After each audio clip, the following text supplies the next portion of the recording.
newspapers are language. Whatever language they use determines what they are and what they're doing. Now here is yesterday's Daily Mail.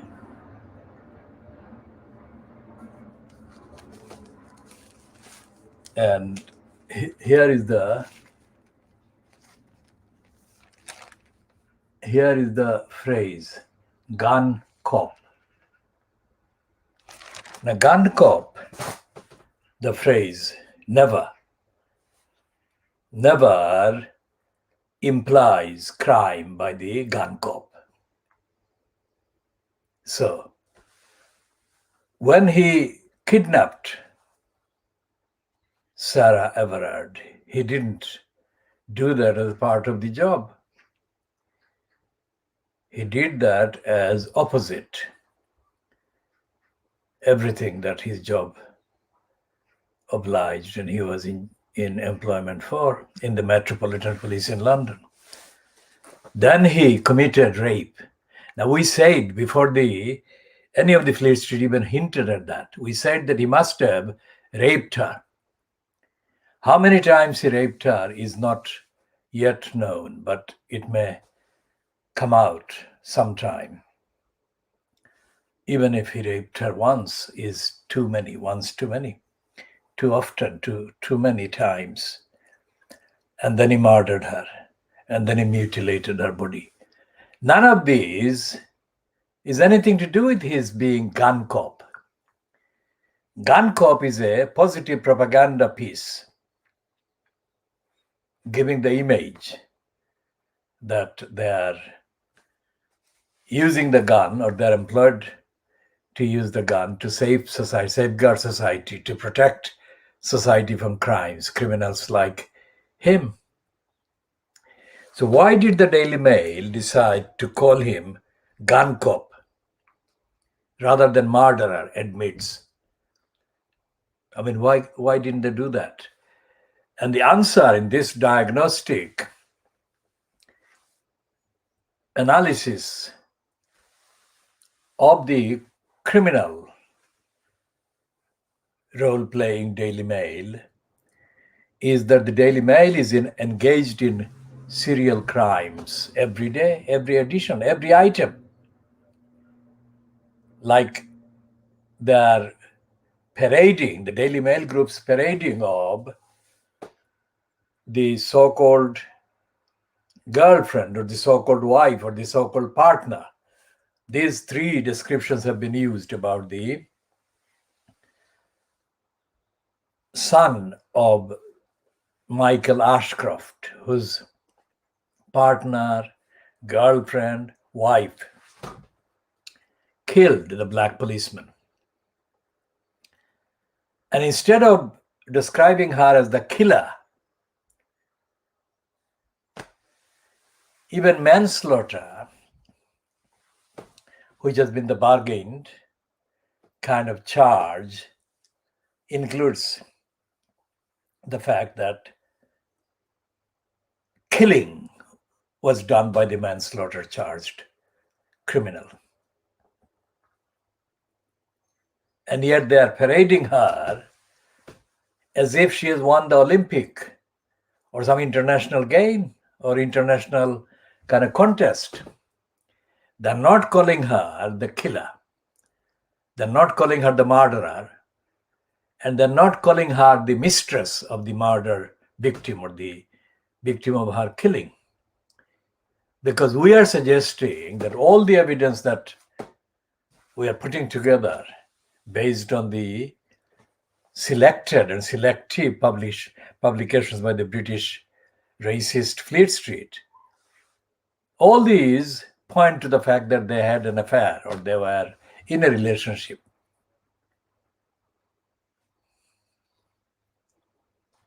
What on earth was this man doing, meeting her around 10 o'clock in the evening? Just her on the seafront or seaside or whatever, wherever the place was that he was killed at or in. What on earth was he doing? According to her claims, that he gave her his police gun to practice shooting. I mean, can you believe that? What on earth was going on there? At or after 10 o'clock in the evening. And the only people present were the two of them, as far as the reports so far suggest. And then she said that she was giving him the massage when the gun went off. What massage? What was going on? So this woman is being paraded as an Olympic champion or some international kind of goodwill ambassador for a kind of model.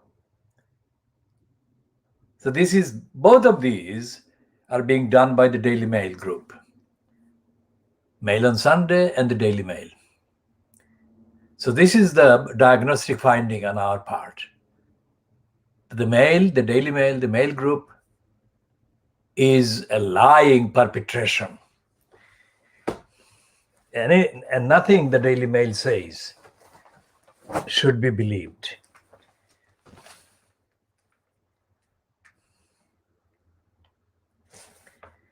And this is the front page of the Daily Mail today, Thursday, the 10th of June, 2021. Remember, their emphasis on they, that is Meghan Markle and Harry, could call in lawyers over their baby's name. They didn't. What they call the lawyers in is about the lie that they didn't consult Brenda about the name. That is a serious allegation. And given that everything the Daily Mail and the rest of Fleet Street says against Meghan Markle is intended as a part of the agenda to damage their reputation, their integrity, and their loyalty, they had no option but to fight that one. That is the latest one the Mail group has done, because the Mail group has been forced to apologize for lying before against Harry and Meghan. And that could not have been achieved without there being court action by Harry and Meghan against the Daily Mail group.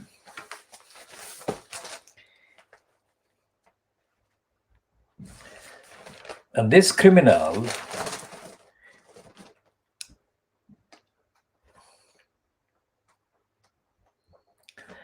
because the BBC is being painted as the victim of the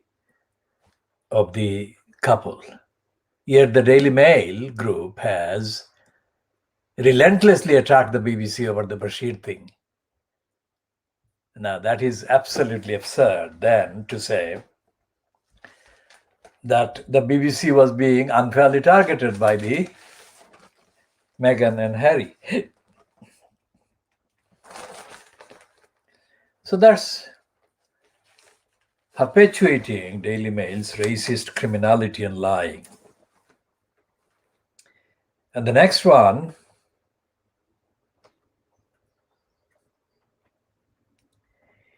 the next page is about the vote in a college, Oxford College,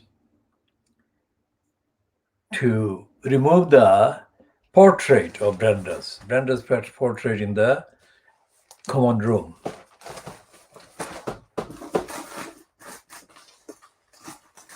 Now, Brenda's portrait in the common room is not there as a part of a religious duty. And going to Oxford or any college does not constitute a religious act. And when the Daily Mail and others complain about free speech, being denied to the races. What they're doing is they're doing the opposite of what they're doing today, which is that they're saying that the college students didn't have the right, the freedom to vote, to decide on a motion in their internal association about whether the picture of Brenda's should be kept in the common room. So you see, every single item in the Daily Mail is an item of lying to the many and lying on the evidence. Objectively checkable, identifiable, verifiable evidence. And then this is the one that they're continuing with Johnson hitting out over students' outrageous attack on the Queen. They didn't attack the Queen because the attack has had to be based on something that hadn't been admitted before. For example, the recent records show that Brenda has been practicing racist denial of minor employments in the royal family establishment to immigrants and people they call of color, African people, Asian people, and others, I'm sure, would include Muslims. So Brenda has been caught out, despite the fact that the Fleet Street and the racists and the racist kind of cabal in place in Brenda's palace now employed Williams to say that the royal family was not racist. Has been found that the royal family has been racist since before even Diana was born, William's mother, and of course before William himself was born. So these are not, if you like, hypotheses or suppositions or conspiracies. These are actual evidence-based events and policies. So when Boris Johnson is reported by the Daily Mail today as apparently hitting out of a student's outrageous attack on the Queen, both Johnson is exposed as a liar again, as is the Daily Mail. Because the college, Magdalen College, which reportedly was established in the 15th century AD, has its own constitution and its own kind of rules. And that was one of the constitutional events that took place, holding a vote on a motion. And the motion was that the portrait in the room, in the hall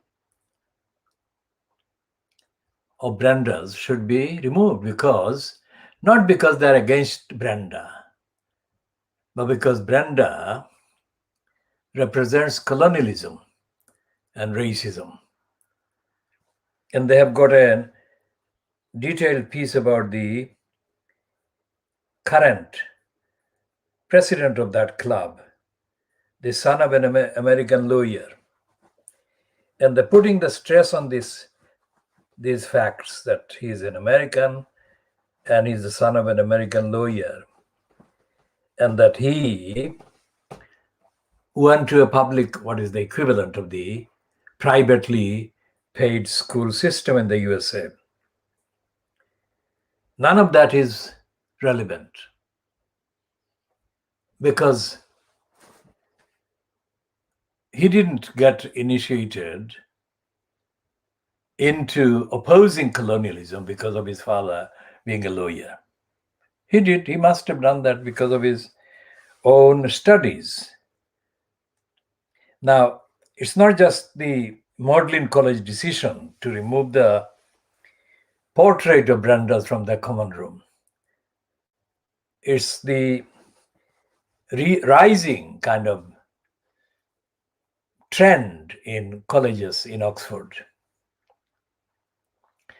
among academics who are reluctantly being pushed into admitting there's so much of Oxford colleges and Oxford University has got so many remnants and reminders and symbols celebrating imperialism, slavery, slave trade, and racism. So it's not something that is happening accidentally or as part of a revolution. It is happening because the world is becoming reluctant to allow the British imperialists and racists the kind of platform that the racists and imperialists and liars enjoyed before. So the business interests, the selling of the British product is prompting the reluctant acceptance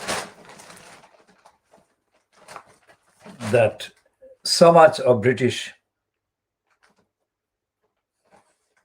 culture is racist, imperialist, and based on corruption.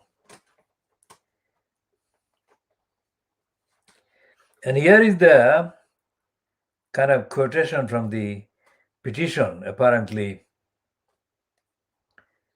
signed by Oxford, a large number of Oxford College teachers, which reads, Oxford can only effectively and credibly work to eradicate racism and address the ongoing effects of colonialism today if all the colleges do so. Oriel College's decision not to remove the statue of Cecil Rhodes undermines us all. Faced with Oriel's stubborn attachment to a statue that glorifies colonialism and the wealth it produced for the college, we feel we have no choice but to withdraw all discretionary work and goodwill collaborations. With regret, then, we the undersigned agree that until Oriel College makes a credible public commitment to remove the statue, we shall refuse requests from Oriel to give tutorials to Oriel undergraduates, refuse to assist Oriel in its outreach and access work, including undergraduate admissions interviewing, refuse to participate in recruitment and assessment processes for fellowships at Oriel and other Oriel College appointments, refuse to attend or speak at talks, seminars, and conferences sponsored by Oriel.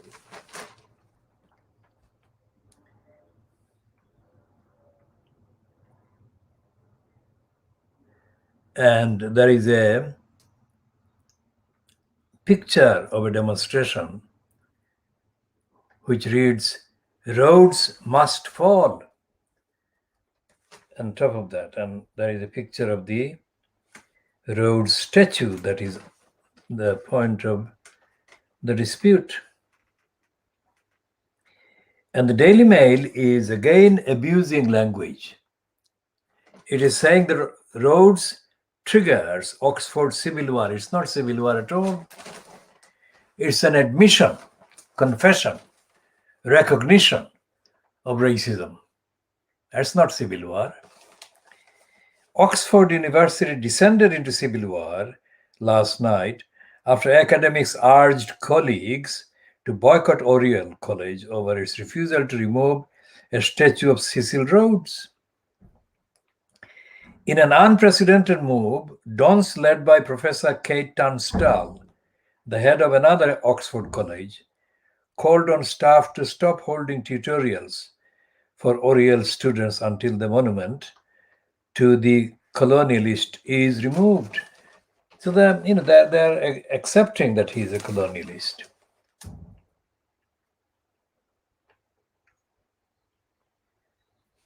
Now they've got a picture. You would think she has won World Cup at Olympics or something. That's the killer of the black policeman who has been shielded, serially shielded by various establishment figures in Belize connected with Ashcroft. She is painted by the Daily Mail as if she has won the Olympic Games. She is an Olympic gymnast.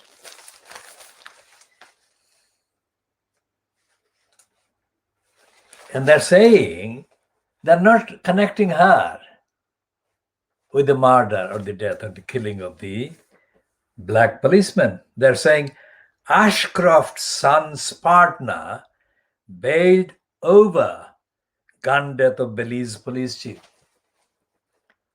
They're not saying that she is the one who killed him. That is the Daily Mail lying, brazenly lying.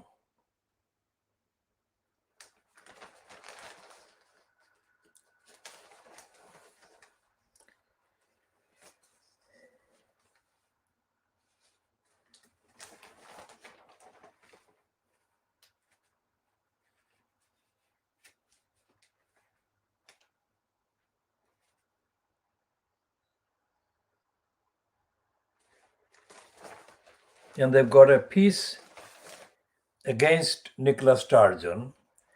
They've got a piece against Dominic Cummings.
And they've got this Daily Mail, the column so-called, called Ephraim Hardcastle. These criminals find any excuse to promote idiocies, aggravate idiocies. Now, this is a piece of idiocy about Sarah Smith. Sarah Smith is the daughter of the Labour Party John Smith, who died shortly before Tony Blair was slaughtered in. Apparently she, Sarah Smith, who went to Glasgow University, apparently she mispronounced Magdalen College yesterday. I mean, language again. The very platform, the Daily Mail, which is notorious for lying and distorting language, is quibbling about the mispronunciation. And they got another piece about the same Magdalen College and the same common room. They are saying that somebody who went there and attended that college, somebody called Sam Freeman, recalls that most of the common room discussions concern discussing whether to make the local kebab van man a member of the club. Then he says, according to the Daily Lying Mail, it was not a serious institution. Well, generally speaking, Oxford is not a serious institution, nor is Fleet Street, nor is the British Parliament. Okay, so that is not news to us. And there is a confession here on the Daily Mail that billionaires Jeff Bezos and the South Africa-born Elon Musk paid no tax for years. That is no news either.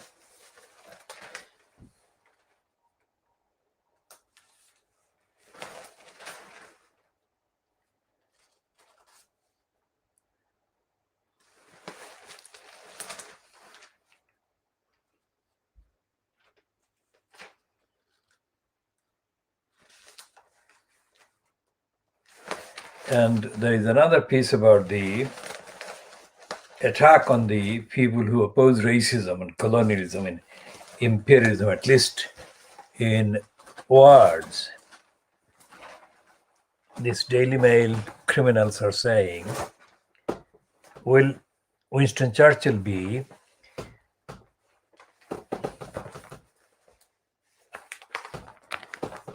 denied a place in history by his name being deleted? What the Daily Mail and other racists should focus on is their daily racism, their daily lying.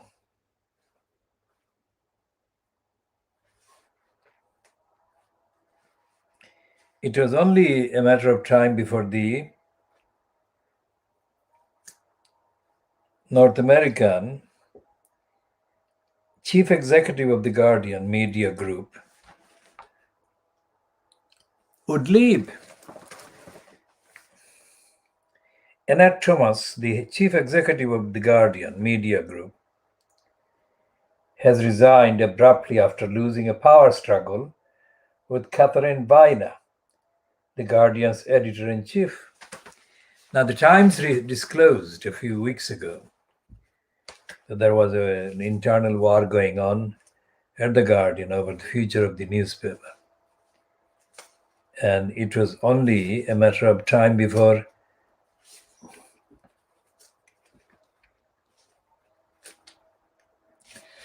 Annette Thomas was ousted.